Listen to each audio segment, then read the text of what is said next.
Hello friends, welcome to dark tales by பரிஸ். இன்றைக்கி நம்ம ரோஹித் காணாமல் போன அடுத்த நாள் என்னாச்சுன்னு பார்க்க போகிறோம். ரோஹித் காணாமல் போன அடுத்த நாள் போலீஸ் இந்த கேஸை இன்வெஸ்டிகேட் பண்ண வந்தாங்க. அவன் ரூம்குள்ளே பார்த்தா எல்லாம் நார்மலாக தான் இருக்குது. ஆனால் ஒரு விஷயம் தப்பாக இருக்குது. என்னென்னு பார்த்தா மிரர் கிராக் ஆகிருக்கு. அடுத்து ஆஃபீஸர் ரவி உள்ளே பார்த்தா மிரர் நோட்டீஸ் பண்ணி பார்க்குறாரு. அவர் ஷேடோ அதாவது ரிஃப்ளெக்ஷன் ரொம்ப ஒரு செகண்ட் லேட்டாக மூவ் ஆச்சு. என்னடா இதுன்னு ரவி ஷாக் ஆகிட்டார். ஆஃபீஸர் ரவி ஷாக் ஆகிட்டார்.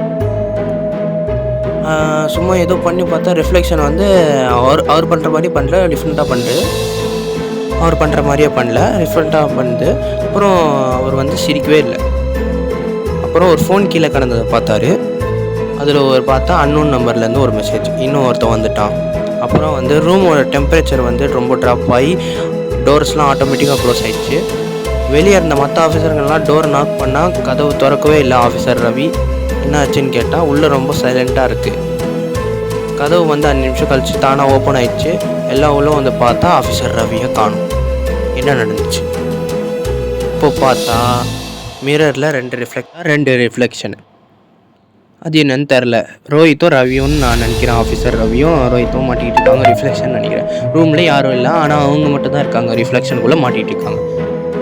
அடுத்து என்ன நடக்கும்னு தெரிஞ்சுக்க பார்ட் 3 பாருங்கள். பாய்.